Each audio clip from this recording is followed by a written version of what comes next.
Está começando mais um Inside Mobcast, podcast do mercado imobiliário, com Edgar Ueda, fundador da Nexmob, empresa de inteligência imobiliária, palestrante e autor best-seller dos livros Kintsugi, O Poder de Dar a Volta por Cima e Desvendando a Caixa Preta do Sucesso.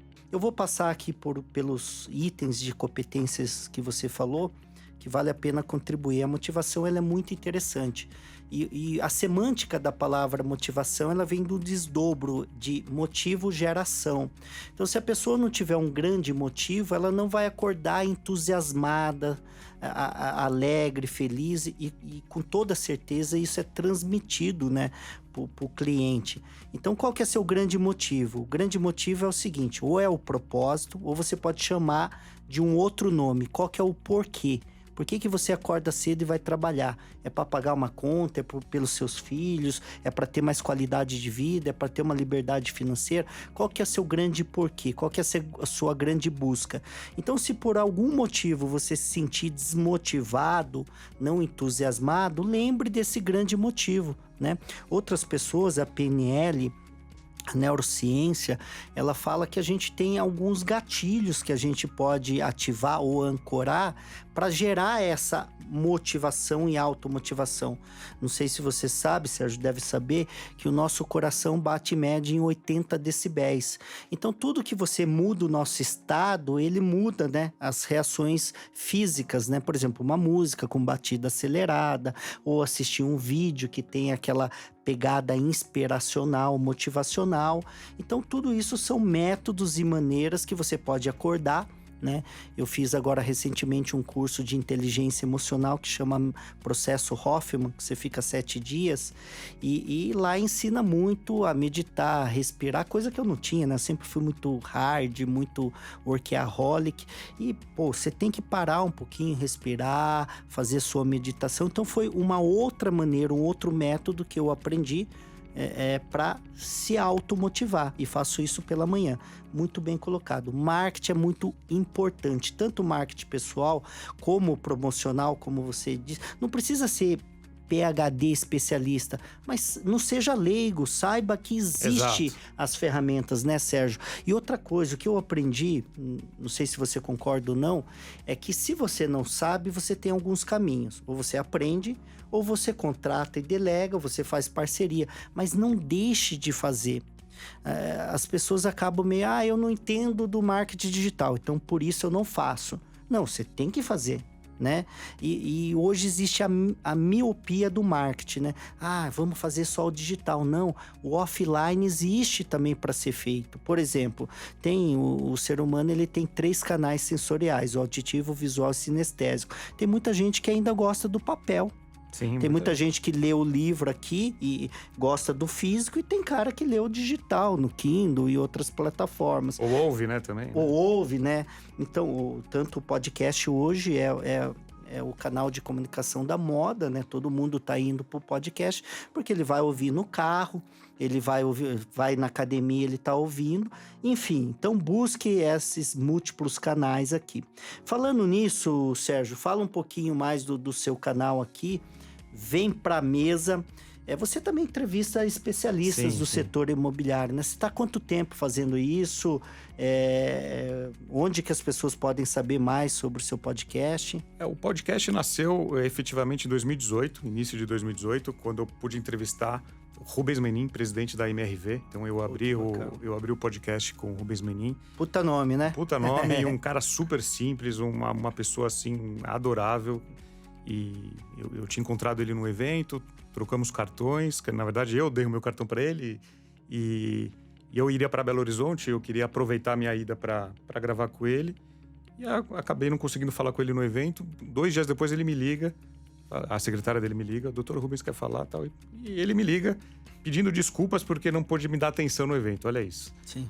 Presidente de uma das maiores costuras da América Latina, me ligando, nem me conhecia, e pedindo desculpas porque não me deu atenção no evento. Bom, conversamos rapidamente, marcamos, sentei com ele lá, acho que foi uma entrevista muito legal. E aí foi o pulo do gato, eu comecei a fazer aí várias entrevistas ou com presidentes de empresas, com incorporadoras, ou algum corretor que eu via que se destacava no mercado, eu puxava ele, conhecia no Instagram, conhecia num evento. Então, eu comecei a entrevistar pessoas para trazer mais o lado humano, né? Sim. A figura humana. E começou a crescer, ter uma audiência espetacular. E eu finalizei ano passado, o último episódio foi com o Romeu Buzarello, diretor de marketing da Tecnisa, que foi um dos episódios aí de maior repercussão. O Romeu está há 20 anos na mesma empresa, fazendo coisas diferentes. E foi um podcast aí bem interessante, que deu bastante audiência. Então, o Vem Pra Mesa hoje ele se consolidou como um veículo, né, que traz informações sobre o mercado imobiliário, entrevistando pessoas que vêm fazendo a diferença nesse mercado. E eu deixo um convite para você, Edgar, da gente gravar em breve aí com você. Você falou isso no ar, hein? Agora tem que cumprir. Tá registrado aqui. Show de bola, vai ser um prazer. E a fase que nós vivemos, né, de contribuição, principalmente para melhorar o mercado imobiliário. Então não existe justificativa ou desculpa para você não fomentar conteúdos, né? Pô, ele tá falando de um cara que tá na lista das empresas que mais faturam no mercado imobiliário e está no ranking das maiores empresas do setor imobiliário, que é a MRV, e agora fundadora do Banco Inter. E olha que interessante, aí vem mais um aprendizado, né? A humildade. Eu sempre falo, Sérgio, que a vaidade e o ego são um dos piores sentimentos, emoções sabotadoras do ser humano. E você vê tanta gente grande, gigante, eu tenho amizade com alguns bilionários, eu faço parte do Instituto Êxito, sou sócio fundador do Instituto Êxito, lá tem muita gente grande, e essas pessoas são simples, humildes, e às vezes você encontra aí uma pessoa, né, que de longe, e fica cheio de frescura, vaidade, ego. Então, vamos relaxar um pouco mais, vamos ser mais humilde, porque o que você falou, Sérgio, o ser humano tem que conectar com outro ser humano, nós somos pessoas, e quanto mais a gente entende sobre pessoas, mais a gente consegue crescer e evoluir. Sérgio, vamos falar, já que falamos de MRV, e você também é um dos grandes especialistas nessa área, como que está o setor de Minha Casa Minha Vida, como que está essa questão aí de subsídio, de taxa de juros, mudou alguma coisa de lá para cá? Porque com a crise mudou bastante coisa, né? Dá um apanhado, um overview aí geral do mercado imobiliário. Ano passado, Minha Casa Minha Vida. O mercado econômico, né, ano passado, ele completou 10 anos do programa Minha Casa Minha Vida.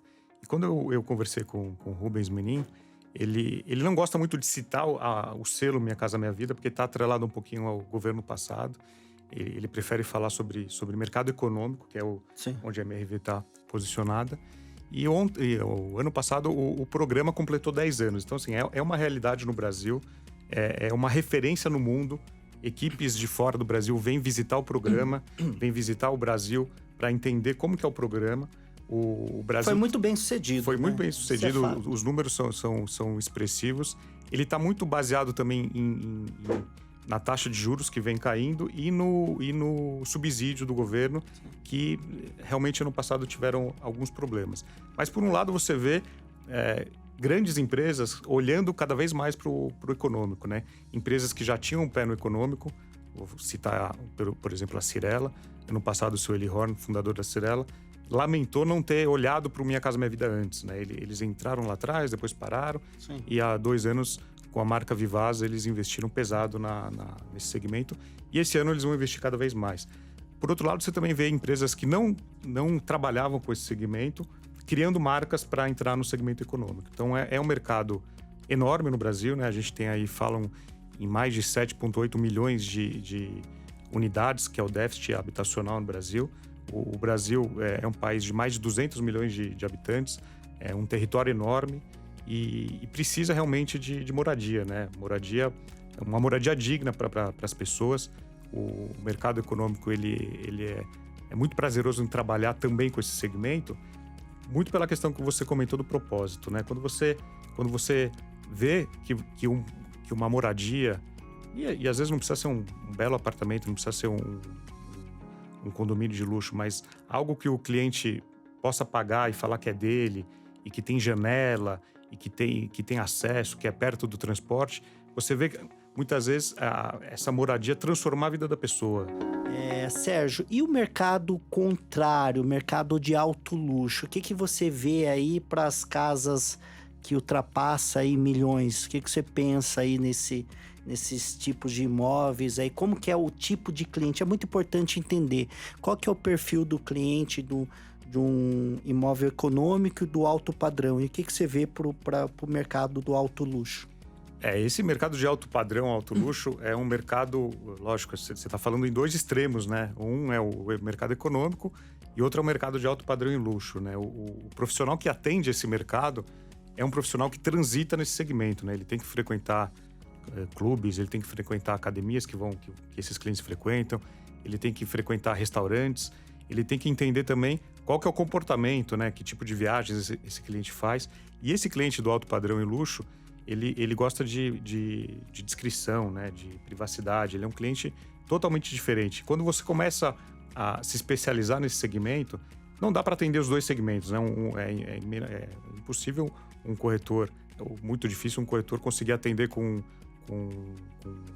da mesma maneira. Ele até atende, né? Mas ele não vai ser o especialista nos dois setores. Então, né? quando eu conheço muita gente, sou amigo de muita gente que trabalha com alto padrão e luxo, e são vendas demoradas, né? Porque você está falando em imóveis, às vezes, de 15 milhões, de 20 milhões. Mas com comissões totalmente diferentes também. São comissões diferentes, porém tem mais gente envolvida, né? Porque você tem um corretor do cliente, você tem um corretor do imóvel, você tem uma outra pessoa que está ajudando. Então, são comissões mais gordas e mais gente envolvida. E quando você começa a entender que você tem que esperar, você tem que ter o tempo do cliente, você não tem que ficar pensando na comissão. Nossa, eu vou ganhar 6%, vou fazer a conta, 3% aqui. Nossa, vou ficar rico, vou ficar um ano sem trabalhar, né? Quando o corretor começa a não fazer a conta só da comissão, ele tem a paciência de aguardar o fechamento do negócio. E às vezes esse negócio pode demorar 1 ou 2 anos, né? E o segmento de alto padrão e luxo, ele não tem crise, né? Esse cliente, ele não está preocupado se a inflação está mais alta, se a Selic está caindo. Ele muitas vezes ele tem o dinheiro guardado, ele vai fazer o investimento, ele não vai financiar, ele tem uma boa parte do dinheiro para comprar. Então, o corretor ele tem que entender realmente do comportamento desse perfil, desse público. E daqui para frente, Sérgio, o futuro? O que você enxerga nos próximos anos do mercado imobiliário? O que a nossa audiência, os nossos ouvintes precisam se atentar, observar para que ele caminhe junto com essa evolução? Os produtos imobiliários estão mudando muito, né? Se você pegar os lançamentos recentes, como os produtos estão sendo concebidos para serem entregues daqui a 3, 5 anos, né? O ciclo do mercado imobiliário é longo. Até comprar um terreno, aprovar, lançar, vender, construir, entregar, você passa aí, às vezes, 10 anos. Então, você percebe aí muitas construtoras no Brasil inteiro, incorporadoras, construtoras, pensando em projetos, desde projetos sustentáveis, projetos mais tecnológicos, projetos que conversem com o consumidor e não seja só uma moradia, né? Ele está lá para passar o dia, para trabalhar, para lavar a roupa dele, para fazer lazer. Então, o produto imobiliário, ainda bem, está se transformando, né? Muitas incorporadoras entenderam isso e estão entregando um produto muito melhor e não só um produto de moradia onde ele vai acordar, dormir, tomar banho e jantar. Ele vai poder passar mais tempo no empreendimento, ele vai poder trabalhar, receber amigos, fazer festa, mas de uma maneira sempre mais inteligente e pensando isso a longo prazo, né? Porque você anda por São Paulo, você anda por várias cidades do Brasil, você vê prédios que foram concebidos há 50 anos atrás e você vê prédios novos, concebidos há 1 ano, há 5 anos, e você vê a diferença, não só de fachada, né? Não estou falando em arquitetura, mas a experiência que o condomínio, que o prédio vai te proporcionar. Então, isso cada vez mais a gente vai ver nos próximos anos e o consumidor ele está mais sedento por isso, né? O jovem que vai morar nesse imóvel, e muitas vezes ele não vai comprar, né? Aí tem uma discussão, né? Ninguém vai mais comprar imóvel, vai querer alugar. Agora, para alguém alugar, alguém vai ter que comprar. Então, pode ser, às vezes, um investidor, um fundo que vai comprar o imóvel e uma família vai fazer uma cessão de uso por 10 anos, por 20 anos. Isso a gente está entendendo como vai ser o futuro, mas a transação vai acontecer. Não sei se vai ser por aluguel, por compra, por uso, mas de alguma forma as pessoas vão precisar morar, né? Elas casam, elas separam, elas têm filhos, elas precisam de imóveis maiores, menores. Então isso cada vez mais vai acontecer aí e pro nosso bem, né? E aí, Sérgio, nós estamos aí caminhando aí, claro que ainda tem um tempinho, Mas vamos falar de outros mercados. O que você vê, por exemplo, você pode contribuir? O mercado da hotelaria, que também é do setor imobiliário, o mercado industrial, esse apanhado geral, o que você está enxergando também desse movimento em outras categorias aí? A gente vê uma busca constante aí por novidades, né, por tecnologia. O ramo hoteleiro, outros ramos também ligados à construção, ligados ao mercado imobiliário, vem se transformando cada vez mais com produtos que se adaptam a casais sem filhos, casais com filhos, a gerações mais antigas. Então, a gente vê uma entrega e uma capacitação de outros setores também buscando isso para esse consumidor que está cada vez mais exigente, né? E muitas vezes a exigência não é por classe social, né? Às vezes não interessa se ele é da classe C, D, da classe A. Ele é um consumidor exigente, ele tem que ser o serviço tem que ser bem entregue, né? Então, a gente vê isso em vários outros segmentos também que abordam aí o mercado imobiliário. E a parte de investimento, Sérgio, hoje, bom, não sei se você ouviu dos seus avós, eu ouvi dos meus, né? Quem investe em terra nunca erra, né? O brasileiro, ele tem ainda aquela necessidade do lastro, né? E o mercado imobiliário, ele faz muito bem isso, né?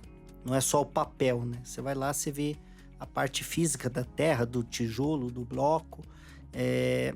Qual que é a tendência hoje no setor imobiliário? Os grandes players têm um pezinho no setor imobiliário, ou ele compra e vende, ou ele compra e deixa lá, ou ele compra e aluga para gerar renda passiva, renda residual. O que você enxerga aí dos investimentos imobiliários e tem algo aí para contribuir? Acho que as duas maneiras, né? Muita gente investindo em ter algo seu, né? A posse, ter algo fomentando para ter lucros, né? Futuros, então comprar e vender.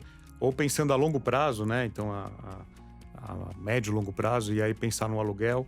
Então a gente vê aí de duas maneiras, pessoas investindo aí, empresas investindo das duas formas, né? Ou pensando em revender depois de alguns anos, ou mesmo uma renda futura aí e pensando aí num aluguel que sempre vai pingar um dinheirinho, né? Então pensando, vai ser minha aposentadoria, eu vou comprar alguns imóveis, deixar para alocação e eu vou ter aí um patrimônio aí para meus filhos, né?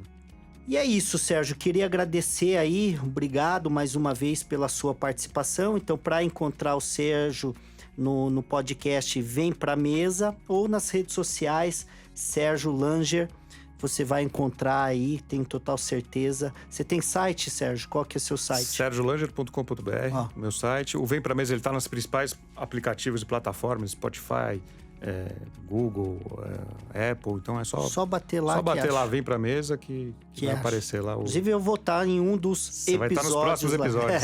Com toda certeza. E, galera, é isso. Mais um episódio Inside Mobcast com o Edgar Ueda e convidados para falar sobre o mercado imobiliário, e eu conto com vocês deixando seus comentários e compartilhando aí. Sérgio, obrigado e nos vemos em breve. Obrigado.